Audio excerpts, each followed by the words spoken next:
Buonasera a tutti, allora. È acceso? Sì.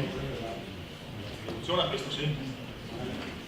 Allora io vorrei un pochettino tentare anche di stemperare un po' il clima, anche perché finora abbiamo sentito parlare esclusivamente di norme e di applicazioni chiaramente di norme, visto che trattiamo della legge sulla riduzione del consumo del suolo, però io vorrei anche ricordarvi, fare l'architetto che si occupa di urbanistica, per cui cerco anche, se possibile, di capire quali sono gli interessi climatici, perlomeno prioritari, che potrebbero come dire, essere conseguenti e anche trovare in questa nuova legge un'occasione, come dire, di applicazione.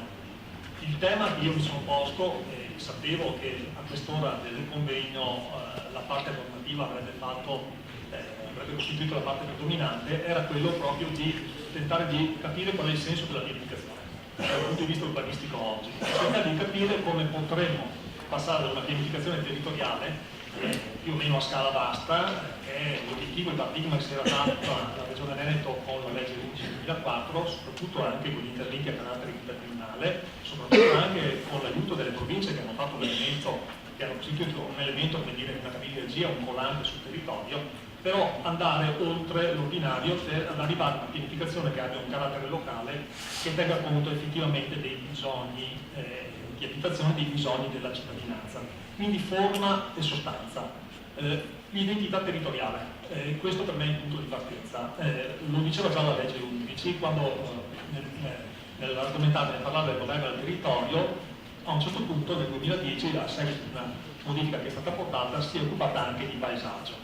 Teneva al centro però l'articolo 117 della Costituzione, che è l'articolo legato alla potestà legislativa esercitata dallo Stato, dalle regioni, e quindi praticamente tutto quanto quello che potrebbe essere oggetto di materia concorrente tra cui il governo e il territorio. Sappiamo bene che nell'aprile dell'anno scorso c'è stato un tentativo di modificare il titolo quinto della Costituzione, tentativo che doveva portare all'eliminazione delle competenze legislative concorrenti della regione, tentativo che doveva portare all'eliminazione dalla Carta Costituzionale delle province e quindi praticamente sostituire le province con il cosiddetto ente di area vasta. Quindi lo Stato si riappropriava dell'energia, si riappropriava del governo del territorio, addirittura era prevista una clausola di supremazia rispetto alla quale la legge dello Stato poteva incidere anche direttamente nelle materie di competenza esclusiva regionale. Il referendum del dicembre del 2016 ha portato al no, di conseguenza questo non è successo e come vedete anche dal cartogramma vedete anche come mediamente nella distribuzione a livello nazionale questo referendum abbia avuto, come dire, presa. I contenuti e la finalità della legge 11 sono essenziali perché poi li ritroviamo anche all'interno della legge 14 del 2017. La promozione e la realizzazione di uno sviluppo sostenibile e durevole, e su questo è fondamentale chiaramente il riferimento alla necessità di garantire alle future generazioni il benessere che praticamente godiamo noi ora, quindi praticamente senza pregiudizio della qualità della loro vita. Il riferimento era il rapporto Brundtland dell'87, dove per la prima volta veniva definito e introdotto il concetto di sviluppo sostenibile, cioè lo sviluppo sostenibile è quello sviluppo che soddisfa i bisogni del presente senza compromettere la possibilità delle generazioni future di soddisfare i propri bisogni. Su questo diciamo, abbiamo un'infinità come dire, di situazioni che sono alternate, di conferenze che pongono al centro praticamente l'ambiente inteso come bene comune a partire da Stoccolma fino ad arrivare alla conferenza di Kyoto del 97, ma anche quella di Parigi dell'anno scorso, Marrakech e altri. Per me l'elemento essenziale però è quello che è anche stato ribadito prima dall'avvocato Santorato, l'utilizzo di nuove risorse territoriali solo quando non esistevano alternative alla riorganizzazione e riqualificazione dei tessuti istitutivi esistenti. Questo è un elemento che già accompaniva l'articolo 2 del comma 1, lettera B della legge 11 del 2004, che viene ripreso pari pari anche dalla legge 14, di cui stiamo ora commentando l'articolato. Le finalità della legge sono perseguite nel rispetto di principi di sussidiarietà, adeguatezza ed efficienza, anche con il riconoscimento, parlo direttamente della lettera B, il riconoscimento in capo al comune della responsabilità diretta nella gestione del proprio territorio. Attenzione, non è soltanto un'operazione di carattere economico, non è soltanto un'operazione di scambio, non è soltanto un'operazione di creare, generare valore e trasferire valore, ma è un'operazione dove il comune che eseguita un potere, come dire, che gli è proprio, un potere discrezionale, deve assumere anche una responsabilità nella gestione del proprio territorio. Principi di efficienza e di efficacia. Ad oggi, a luglio del 2017, su 571 comuni del Veneto, 112 comuni hanno ancora il vecchio PRG. non si sono ancora adeguati a distanza di 13 anni a quello che è il nuovo dettato normativo, cioè dare forma, costituire, creare, generare un piano strategico rispetto alle quali strategie poi il piano operativo dovrebbe dare attuazione. Piaccia o non piaccia, ma sono il 20% circa del merito. La giornata mondiale del suolo, anche qua, pochi lo sanno, il 5 dicembre del 2016. Manca di fatto, anche a livello comunitario, un riconoscimento legale dei servizi ecologici, dei servizi sociali, dei servizi economici che il suolo è in grado di erogare. Pochi sanno che in Europa, almeno negli ultimi 50 anni, abbiamo consumato una regione media, anzi uno stato medio, tipo Ungheria, Portogallo, la Repubblica Ceca. Mediamente ogni anno sono 1000 km² di aree coltivabili che praticamente se ne vanno. Però è calcolato che nel 2020 l'80% della cittadinanza dei cittadini europei risiederanno all'interno delle città.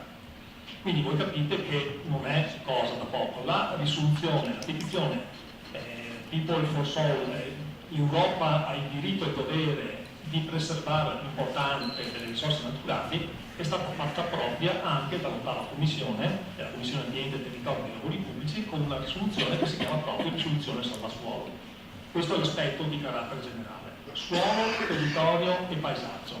La legge 14 definisce il suolo come una risorsa limitata e non rinnovabile, lo definisce, come abbiamo sentito anche prima, come bene comune di fondamentale importanza per la qualità della vita delle generazioni attuali e quelle future. Però ci sono chiaramente dei riferimenti normativi, chiaramente a scala comunitaria, che già partono dal 72. È la Carta Europea del Suolo del 1972 che indica come il suolo una risorsa limitata che si distribuisce, che si distrugge facilmente. C'è una comunicazione del 2002 sempre della Commissione Europea, dove il suolo è stato definito come risorsa essenzialmente non rinnovabile.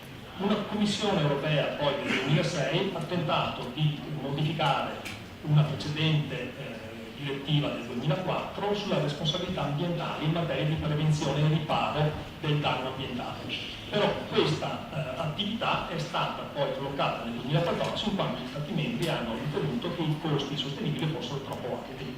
Arriviamo al 2012 con le linee guida che sono state emanate a scala a livello comunitario. E quindi la definizione di suolo, di consumo di suolo, di impermeabilizzazione è codificata a livello comunitario. La scala nazionale, l'unico riferimento che noi abbiamo dal punto di vista della definizione del suolo è ritrovabile all'interno del codice dell'ambiente.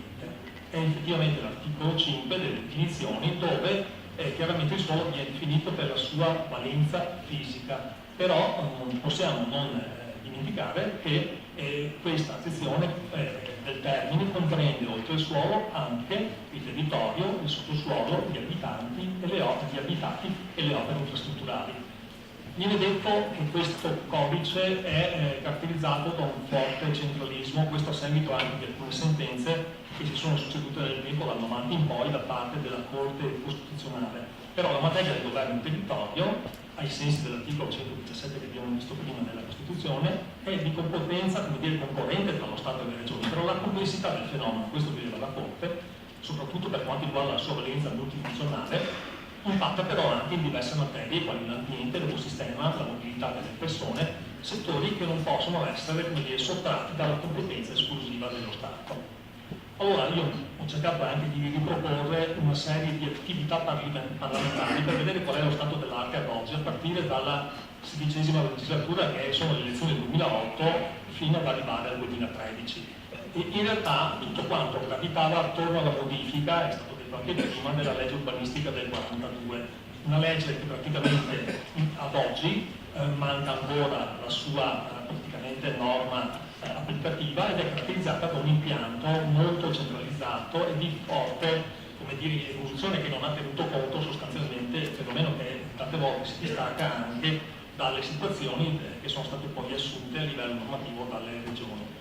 Però questo forte centralismo ha portato in qualche modo anche alcuni a sostenere che bisogna cominciare a discutere anche di suolo, bisogna cominciare a discutere anche dell'importanza della tematica legata al consumo del suolo e fino ad arrivare praticamente forse per la prima volta in maniera compiuta all'approvazione delle norme sullo sviluppo degli spazi verdi urbani, che è questa famosa legge numero 10 del 2013, citata anche nella legge 14 del 2017 della Regione Veneto, dove per la prima volta viene definito all'interno dell'articolo 6 che ai fini del risparmio del suolo, il comma 2, e della salvaguardia delle aree comunali non urbanizzate, i comuni possono prevedere particolari misure di vantaggio volte a favorire il riuso.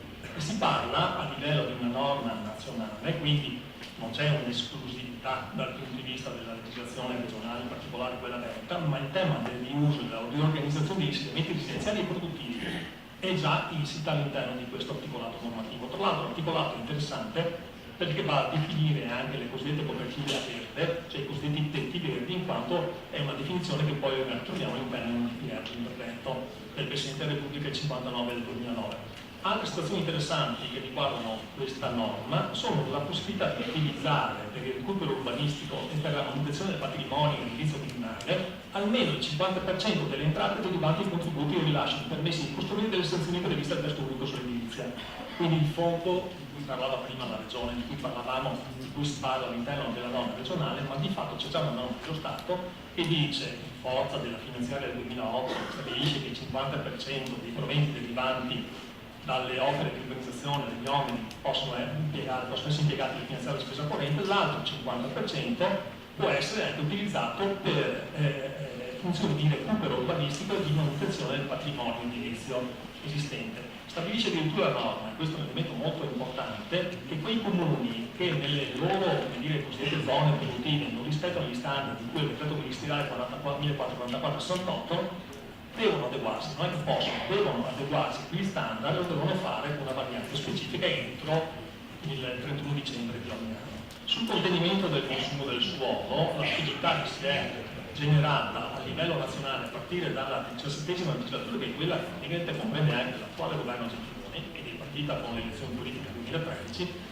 mette a sistema tutta una serie di progetti di legge. Forse, diciamo così, quello più interessante è il 2039, che il 12 maggio 2016, non tanto tempo fa, è stato praticamente approvato dalla Camera e quindi trasmesso al Senato.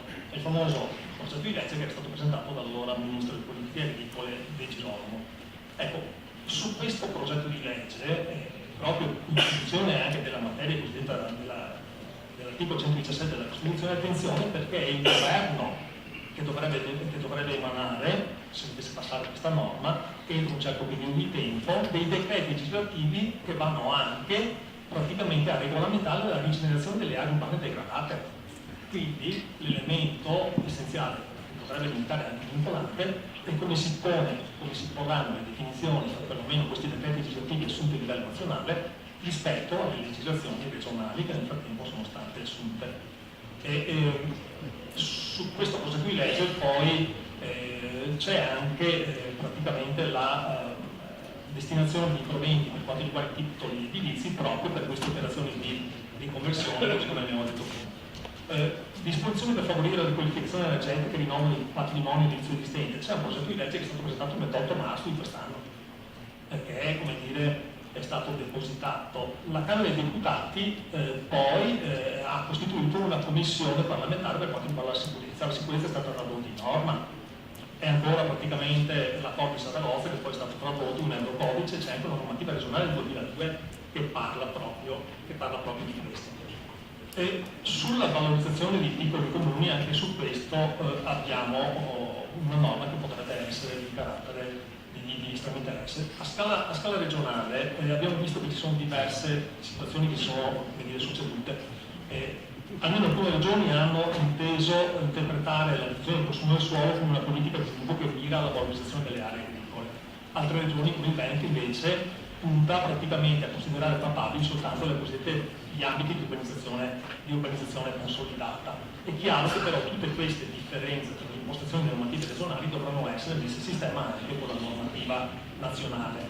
È stato detto che il Veneto è la quarta regione dopo la Toscana, la Lombardia e l'Abruzzo.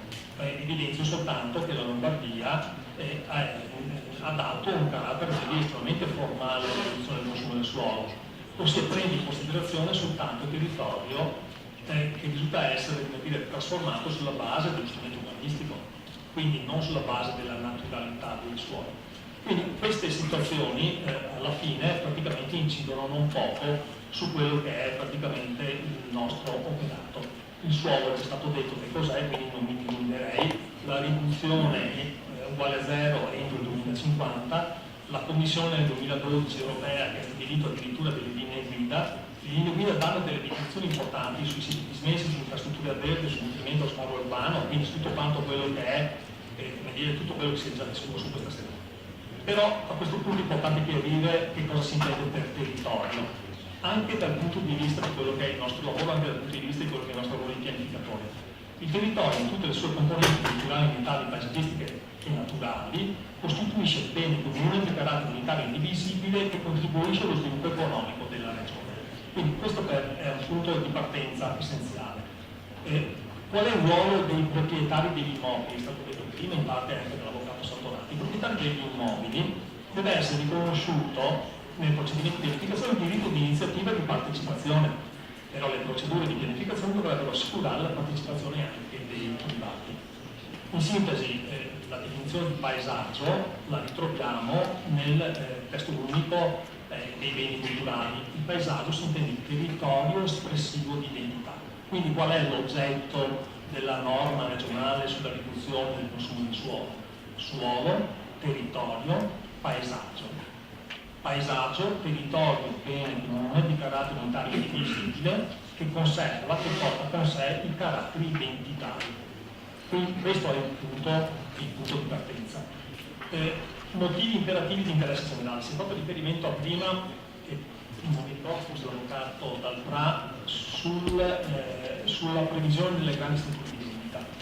È interessante anche la lettura, soprattutto l'elaborazione che è avvenuta nel tempo della Corte di Giustizia Europea per quanto riguarda alcuni articoli del trattato, in particolare il 43 e 49, e ha la nozione di motivi imperativi di interesse generale nella quale visione europea comprendono anche la protezione dell'ambiente urbano, compreso l'assetto territoriale dell'ambiente urbano e rurale. Si comprende quindi anche il motivo per cui a questo punto il termine urbanistica è stato sostituito dal termine più comprensivo, più onnicomprensivo di governo del territorio. I concetti dell'urbanistica, come dire, solidale. Senza politiche pubbliche non esiste pianificazione. Quindi vuol dire che ci deve essere una condivisione, una solidarietà nella definizione della città pubblica. Quindi va bene anche i procedimenti di evidenza pubblica per andare a definire qual è quella quota di area trasformabile che potrà essere messa in gioco. Però attenzione che ci deve essere anche un aspetto legato alla solidarietà. Chiaramente partendo da un presupposto, di un principio che è sacrosanto, che l'interesse, come dire, in generale deve chiaramente fare valere sull'interesse in particolare. La funzione pubblica, si parla di interessi pubblici o di funzione pubblica.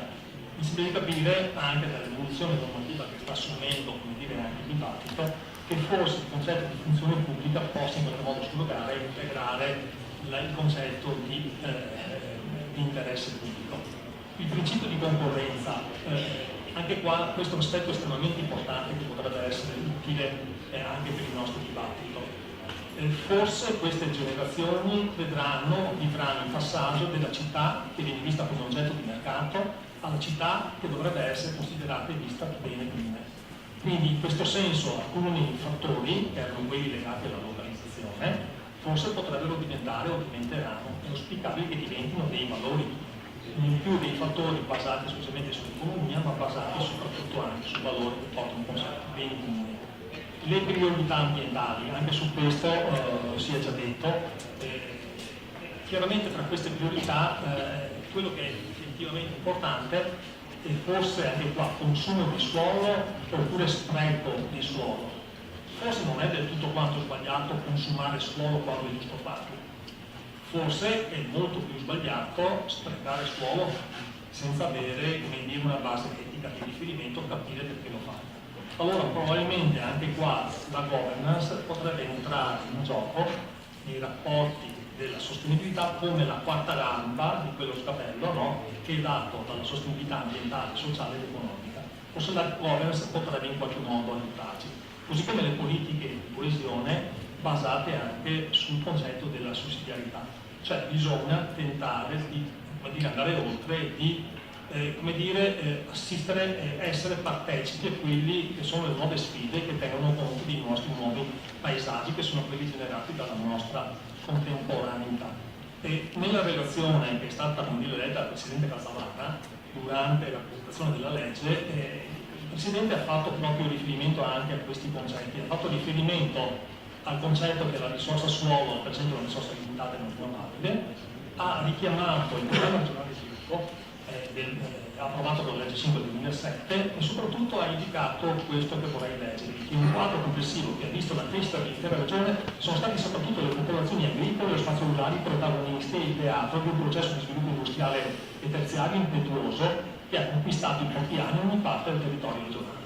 Sono emerse tuttavia alcuni rilevanti limiti strutturali che riducono drasticamente le possibilità di crescita per questi ritmi e quindi con ulteriori ritmi. Questo è fondamentale. Ha chiamato poi su quella relazione il Presidente anche un rapporto ISPRA che fa vedere quelli che sono i costi praticamente legati allo sviluppo cosiddetto selvaggio. Mediamente sono stimati in 55.000 euro all'anno per ogni ettaro che viene consumato. Quello che però a me interessa in particolare è la regolazione del microclima urbano, perché ogni 20 ettari su 100 che vengono consumati si alzano di circa 0,6 gradi la temperatura. E questa cosa comporta un costo di equilibrio ambientale di almeno 10 milioni di euro all'anno. Allora, giustamente il Presidente conclude la sua relazione dicendo che questi costi sono insostenibili e quindi bisogna invertire rotta, bisogna cambiare le regole. Allora, nella sostanza, questa era un po' la motivazione, è la motivazione della legge. Teniamo presente però che su questo ci teniamo anche a dare un'indicazione, non abbiamo inventato nulla.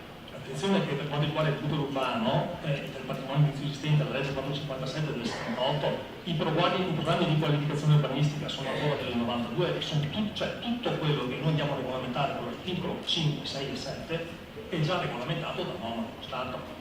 Quindi si tratta esclusivamente di trovare il giusto connubio, il giusto compenetramento, la giusta compenetrazione di queste norme.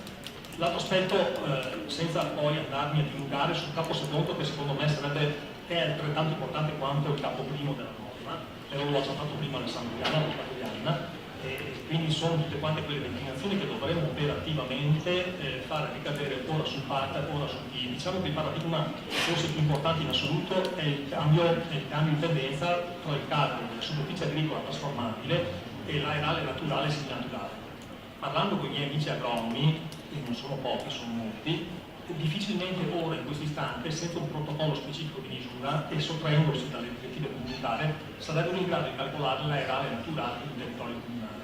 Quindi attenzione, perché quando viene detto che a far data all'entrata in vigore dell'atto di indirizzo regionale è abrogata la superficie agricola trasformabile, quindi la definizione di SAU e gli atti di indirizzo relativi, e viene sostituita con una condizione che deve essere posta a carico del PANT, che deve calcolare le superfici seminaturali e naturali del territorio comunale, non abbiamo un protocollo di misura specifico e se dovessi applicare il protocollo che è definito a livello comunitario potrebbero succedere anche dei dolori, perché non è tutto quanto così semplice. Addirittura si porrebbe in contrasto per un quanto ne abbiamo già sperimentato, nel senso ho fatto una sperimentazione su 50 comuni della medietà veneta, quindi su 575, e ho trovato che questo nuovo cambio di paradigma potrà portare sicuramente una riduzione della SAU trasformabile di circa 2/3 rispetto a quelle che sono regolate nei PAT attualmente approvati. Quindi noi abbiamo su 475 comuni abbiamo almeno l'85% dei comuni che hanno un PAT che dovranno fare una variante semplificata per cambiare completamente il paradigma, andare a ricalcolare non la SAU per rapporto trasformabile, ma dimensionare il PAT sulla base della superficie naturale e semi-naturale, dove il metodo di calcolo spero venga definito a livello di protocollo o dall'ambiente regionale, dai settori competenti o dal provvedimento della giunta regionale, ma la riduzione non è di 1/3, è a 1/3. Quindi la riduzione è di 2/3 rispetto a quello che è la superficie trasformabile prevista ora nel PAT. Tra l'altro con elementi discrezionali estremamente importanti. Ora o sei con un codice ben definito, oppure qualcuno mi deve spiegare come farà fare il monitoraggio. Perché se ISPRA, sia per la Regione Veneto, ma anche per lo Stato Italia, deve fare il monitoraggio e deve dare conto alla Comunità Europea, o ha un protocollo unico che è stabilito dalla Comunità Europea, o farà N monitoraggi con tutti quanti i costi relativi. Sul fronte quindi del capo secondo non mi dilungo, ci sarebbero due cose da dire, però mi dice l'avvocato i tempi. Comunque soltanto una questione volevo affrontare però in una frazione di secondo. Le delibere che hanno approvato da una parte le schede che sono state spedite alla Regione e soprattutto che vanno a definire gli ambiti di urbanizzazione consolidata. Attenzione che dovrebbero essere delibere ricognitive dell'esistente, non dovrebbero essere delibere costitutive. Quindi tutto quanto questo sembra una banalità. Non mi è capitato di guardare, di prendere atto di almeno centinaia di delibere che sono state fatte, quindi con tutti gli atti relativi, non ne ho trovata una di definitiva, ne ho trovate 100 di costitutive.